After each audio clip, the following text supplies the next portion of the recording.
Olha, nós estamos em contato com o Dr. Carlos Fernando Camargo, que é o diretor da Gota de Leite aqui em Araraquara, da Fungotas, né? E o Carlos Fernando, estamos comentando aqui que em todo esse período, né, a Gota de Leite vem tendo aí um comportamento realmente exemplar. Não tivemos nunca nenhum tipo de problema em parto.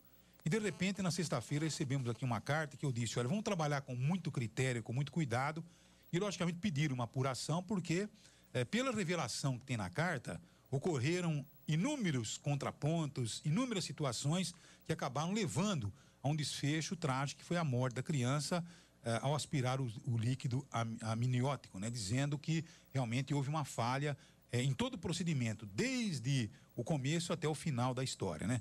Doutor Carlos Fernando, nós estamos esperando aí, certamente, uma apuração para não cometer nenhum tipo de injustiça, porque a gente sabe perfeitamente que é muito difícil, somos leigos aqui, a gente tem que perguntar, né? Doutor Carlos Fernando, houve alguma falha no procedimento? O que foi apurado até agora? Bom dia para o senhor. Bom dia, Madalena.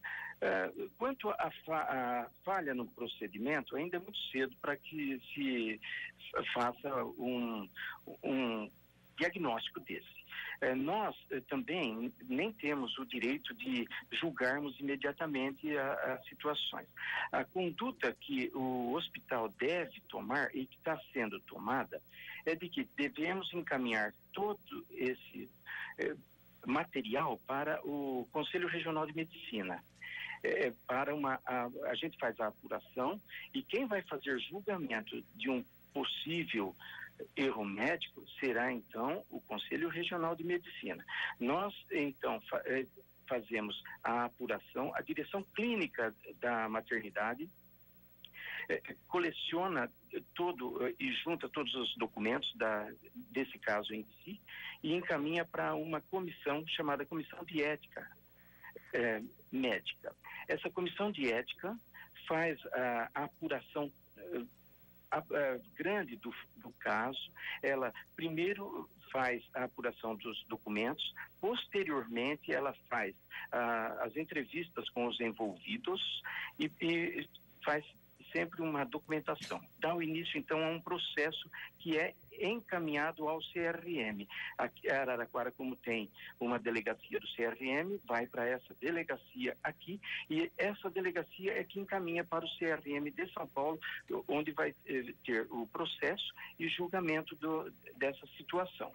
Não só dessa forma é que pode dar entrada no CRM. A própria família pode também ir diretamente no CRM, fazer a denúncia, e que o hospital tem que fazer, o CRM solicita, e a gente também é obrigado a fazer esse mesmo tipo de atitude que nós estamos fazendo já sem essa solicitação da família, por obrigação nossa mesmo.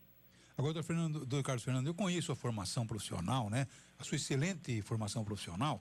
Agora, eu pergunto, a informação que recebemos aqui é que a criança, a mulher, né? A parturiente, ela tinha, vamos dizer, o vencimento dos 9 meses no dia 17, né? De julho. E, de repente, houve um atraso de 10 dias e quase 4 horas, né? Esperando que ela tivesse, ou 2 dias, desculpe, esperando que ela tivesse um parto normal, né? E quando o médico percebeu que não iria ter o parto normal, e aí que ele foi para cesárea. Isso é normal acontecer atrás de 10, 15 dias da data marcada, ou isso é alguma coisa que realmente leva a uma preocupação maior? Olha, na realidade, a data provável de um parto, então não é uma data fixada matematicamente, então é data provável. Diante disso, quando a parturiente de primeiro filho, existe uma faixa maior de tempo a ser observado. Quando ela é multípara, então é mais simples, acerta-se mais a situação. Porém, nesse caso em si, está sendo apurado como que se ela já tinha vindo ao hospital anteriormente e ela tem os exames feitos aqui no hospital, vai se colocar para o CRM, e lá no CRM que eles vão ver, diante de alguns exames, se já havia algum sinal de que já poderia estar tendo um sofrimento no feto, chamado sofrimento fetal. Isso daí é detectado em alguns tipos de exames. Então, diante disso, é que vai ser apurado e vai ver a responsabilidade de qual profissional, porque muitas vezes essa senhora tenha vindo antes no hospital, mas a criança estava bem. Pode acontecer. E o sofrimento fetal ser, assim, agudo, né? E, agora, se for agudo, quanto tempo? Ela estava aqui no hospital também. Ela, então, teria dado condições de fazer um diagnóstico de que a criança já está entrando em sofrimento fetal. Diante disso, com esses exames e também com a parte testemunhal de todos os envolvidos, inclusive muitas vezes a família, que a família vai ser uma peça muito importante. Temos já uma carta da mãe relatando o fato. Isso é muito importante. Então, nós já estamos apurando e fazendo todo esse trâmite que a gente tem que, por obrigação, fazer. Agora, as pessoas leigas, né, como nós, por exemplo, nós recebemos aqui muitas manifestações de pessoas dizendo, olha, quando existe aspiração do líquido amniótico, então houve realmente um atraso, né? Isso é real ou isso não tem... são visões... Existe a hipermaturidade, é uma das causas, não só essa é a única causa de sofrimento fetal, mas uma das causas é a hipermaturidade, sim. Agora, é por esse motivo que a gente vai estar agora observando, porque ela fez alguns exames no hospital. Agora, quando existe sofrimento fetal, existe alguma, vamos dizer assim, né? Existe alguma não imprudência, mas alguma falha, alguma visão errada do diagnóstico ou não? Poderá ter, sim.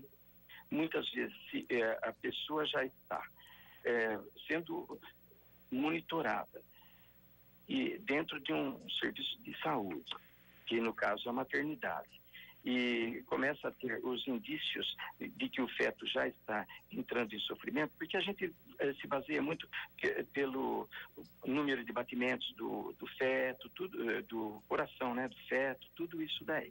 Então, e tem exame de ultrassom, tem exame aí que chama o tococardio, tudo isso daí é feito, né? E diante disso, tem que ver se por um acaso ocorreu uma situação que desce para o profissional saber que está em sofrimento. Existem alguns sofrimentos que a situação é assim, abrupta. Isso daí existe em medicina, de que o feto vem bem e de repente entra em sofrimento. Quando tem um cordão, a gente chama circular de cordão, né? O cordão umbilical faz um círculo ou no pescoço ou num membro e que dá uma isquemia com o movimento do feto e o tamanho do feto, dá uma isquemia para o aporte de sangue ao feto, a troca de sangue entre o feto e a placenta.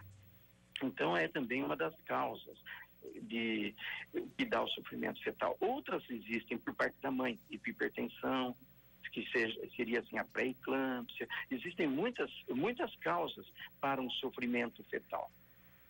Mas o que está sendo abordado é justamente a hipermaturidade, ou seja, o feto passar do tempo. Isso daí é que não pode ser permitido, né? Tá certinho. Agora, doutor Carlos Fernando, é claro que o senhor é uma situação que eu não quero colocar o senhor, né, numa situação delicada perante os companheiros, né? Agora, tem muita gente que comenta que os médicos que fizeram o trabalho são médicos muito novos, né? Isso é verdade ou é mentira? Não é verdade isso? Não. Os médicos pelos quais passou aqui, existem os plantonistas que são um pouco mais jovens e os outros mais velhos, mas nos últimos momentos é médico com mais de 30 anos de formado. Tá certo. Então quer dizer que é só mesmo uma apuração que vai dizer se houve ou não problema, né? Justamente, a gente agora está nesse processo e a gente tem por obrigação a excelência de um atendimento a uma gestante, a uma criança, que é o nosso objetivo. E isso daí hoje, sempre foi e sempre será. Tá com qualquer pessoa que esteja aqui comandando uma maternidade. Esse é o objetivo da maternidade. Tá certo. E esse foi o primeiro caso realmente que acabou tendo aí problema na gota de leite. Tem alguma Sim, pergunta? Sempre os casos de urgência existem. Sempre existem falecimentos num hospital, mesmo por parte de crianças. Existem muitos casos que são plenamente justificáveis pelas ocorrências em medicina. Agora, e nesse caso em si, que é o primeiro que a gente está vendo que poderá estar relacionado a um comportamento do profissional. Tá certo. Tá? Agora, diante disso, a responsabilidade se aflora sempre. Isso aí não há dúvida. A responsabilidade é do profissional. Eu gostaria de perguntar ao Dr. Carlos Fernando. Bom dia, Dr. Carlos Fernando. Bom dia. Com relação ao depoimento da mãe, o que me preocupou no caso... Sabemos de todas essas questões mais técnicas, realmente somos completamente leigos. Me desculpe com relação a isso, mas o depoimento da mãe, o que me preocupa é justamente essa questão do abandono, né, num certo momento. Tá ruim, né? A coisa tá difícil, né? A coisa...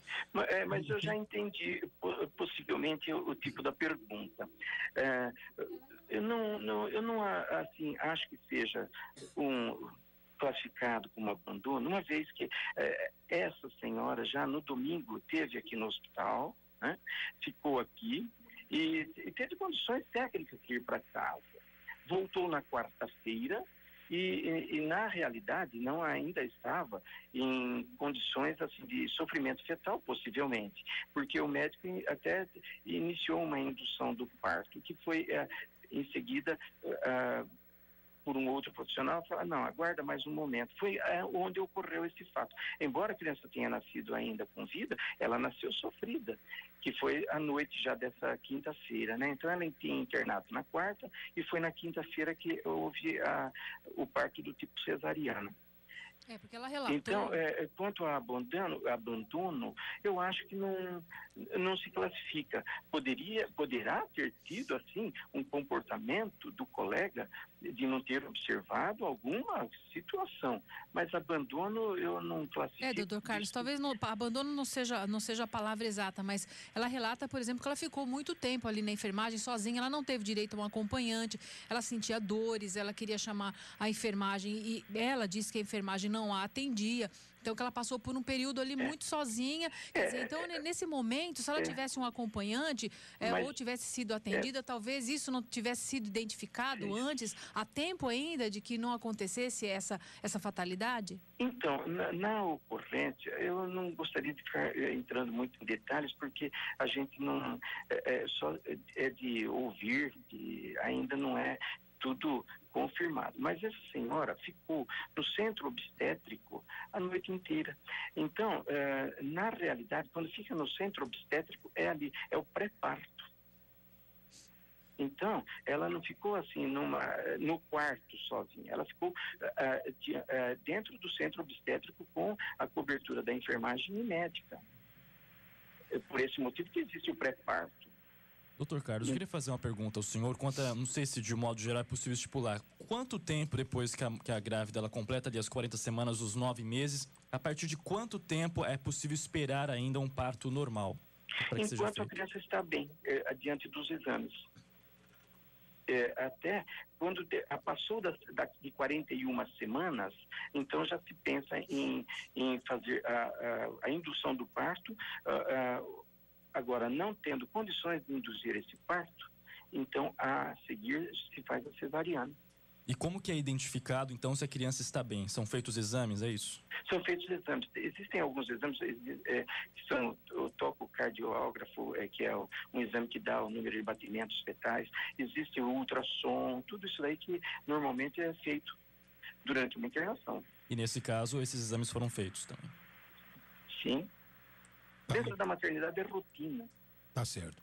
Doutor Carlos Fernando, muito obrigado, um abraço. Agora, a gente não quer aqui imputar culpa a ninguém, responsabilidade a ninguém, tem que ser apurado, então, exatamente, para evitar qualquer tipo de mácula, quem quer que seja, né?